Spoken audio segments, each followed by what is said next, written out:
जैसे ही दरवाजा खुलता है, दरवाजे के अंदर से लोग प्रवेश करते हैं और वो वहां पर जो मंजर देखते हैं, उस मंजर को देख करके लोगों के पैरों तले से जमीन खिसक जाती है। वहां पर खून नहीं, खून का तालाब था और उस तालाब के अंदर तैर रही थी पूरी 1 नहीं, 2 नहीं, 7 लाशें।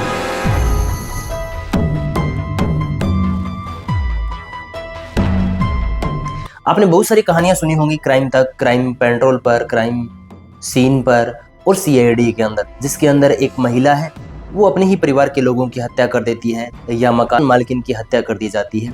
ऐसी बहुत सारी स्टोरियां आपने देखी होंगी। लेकिन यदि उसी जैसी घटना हमारी यदि रियल लाइफ के अंदर घटित हो जाए तो हमारी आंखें फटी की फटी रह जाती हैं। चलिए, इस कहानी में आगे बढ़ने से पहले मैं आपको बता दूं कि इस चैनल के ऊपर आपको ऐसी बहुत सारे अनसुलझे और ऐसे ही कातिलाना इश्क की कहानियां आपको सुनने को मिलेंगी, तो आप इसको सब्सक्राइब कर लीजिएगा और अपने दोस्तों के साथ शेयर कर दीजिएगा। तो चलिए इस कहानी की शुरुआत करते हैं। ये घटना थी 14 अप्रैल 2008 की। इस कहानी को समझने के लिए हमें उस रात से 2 साल पीछे जाना होगा, यानी 2006 के अंदर। मास्टर शौकत अली का घर, उसकी पत्नी हाशमी, इन दोनों की अपने इलाके के अंदर बहुत अच्छी खासी इज्जत थी। और इज्जत होती भी क्यों नहीं, क्योंकि उसका जो बड़ा बेटा था अनीस, वो एक इंजीनियर था और उनकी बेटी थी शबनम जो डबल एम में थी, शिक्षा मित्र थी, संस्कारी थी। शौकत अली को अपनी बेटी पर नाज भी था। लेकिन वो कहते हैं ना कि सुंदरता में दाग होता है।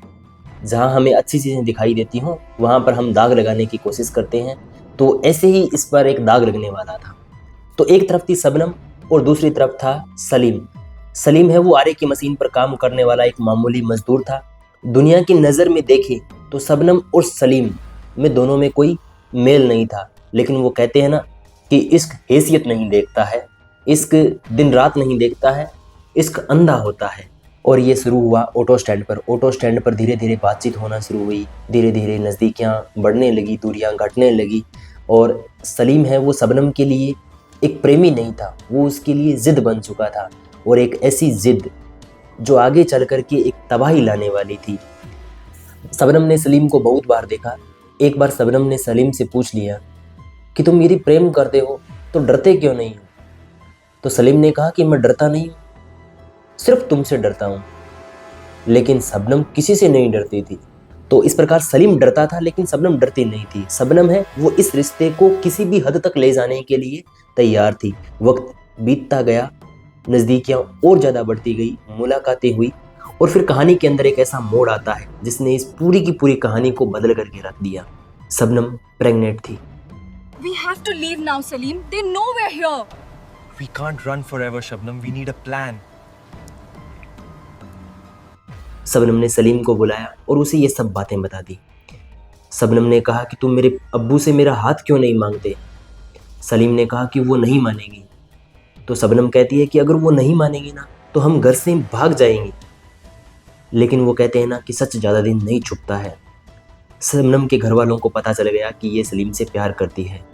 शबनम के अब्बू को पता चला, यानी शौकत अली को पता चला, तो उसने कहा कि ये शादी हरगिज़ नहीं हो सकती। How dare you disrespect this family? I will not tolerate this behavior under my roof. Look at me when I'm talking to you. क्योंकि सलीम है वो हमारी जात का नहीं है। जैसे ही शबनम ने ये सुना तो शबनम गुस्से में बोली कि शादी तो मैं उसी से करूँगी और उसके लिए मैं किसी भी हद तक जा सकती हूँ। तो शौकत अली ने इन वर्ड्स को बेटे का गुस्सा समझा। शौकत अली ने सोचा कि बेटी ने गुस्से में बोला है। लेकिन शबनम ने फैसला कर लिया था कि यदि उसके और सलीम के प्यार के बीच में यदि उसका परिवार आया तो वो परिवार को ही रास्ते से हटा देगी। और यहाँ से जन्म लेती है एक खौफनाक साजिश हो या चोरी हो, इसका जो सबसे पहला हिस्सा होता है वो होता है भरोसा जीतना। शबनम ने माफ़ी का नाटक किया और शबनम ने कहा कि अब्बू जहाँ कहेंगी वहीं मैं शादी करूँगी। माँ बाप का दिल पसीज जाता है। उन्हें लगा कि उनकी बेटी सुधर गई है, लेकिन वो नहीं जानते थे कि जिस बेटी को वो गले लगा रहे हैं वो उनकी बेटी नहीं, साक्षात मौत है उनके लिए। धीरे धीरे समय बीतता गया और रात आई 14 अप्रैल 2008। 14 अप्रैल 2008 की वो खौफनाक रात। उस रात शबनम ने कहा कि अब्बू मैं आपके लिए चाय बना करके लेके आऊँगी। शबनम ने घर वालों से कहा कि आज मैं आप सबको चाय पिलाती हूँ, वो चाय जो उस परिवार के लिए आखिरी चाय होने वाली थी। जैसे ही घड़ी के अंदर 9 बजे शबनम ने चाय उबलना शुरू किया और चाय के अंदर डाल दी नींद की दवा, जिससे कि सारे घर वाले हैं वो जल्दी सो जाएं। खुशबूदार चाय के साथ साथ मौत भी कप के अंदर घुल चुकी थी। एक एक करके सबको चाय पिलाई गई, पिता, माँ, भाई, भाभी सबको चाय पिलाई गई। यहाँ तक कि उसने अपने छोटे भाई को भी वो जहर था वो उसको पिलाया। जैसे जैसे रात गहरी हुई, दवाओं ने अपना असर है वो दिखाना शुरू किया। पूरा घर है वो मुर्दा शांति के अंदर डूब गया। शबनम उठी और सलीम को फ़ोन किया और फ़ोन पर बोली कि मैंने अपना काम कर दिया है, अब तुम्हारी बारी, तुम जल्दी आओ। और सलीम है वो कुल्हाड़ी लेकर के आया। शबनम ने दरवाज़ा खोला और उसको अंदर तक आने दिया। दरवाज़ा फिर से लॉक कर दिया गया। शबनम के हाथ में टॉर्च थी और वो अपने पिता के सिरहाने गई।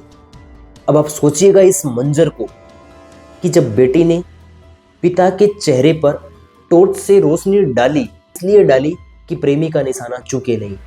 जैसे ही रोशनी डाली, सलीम ने कुल्हाड़ी से वार किया और एक ही वार के अंदर सर है वो धड़ से अलग हो गया।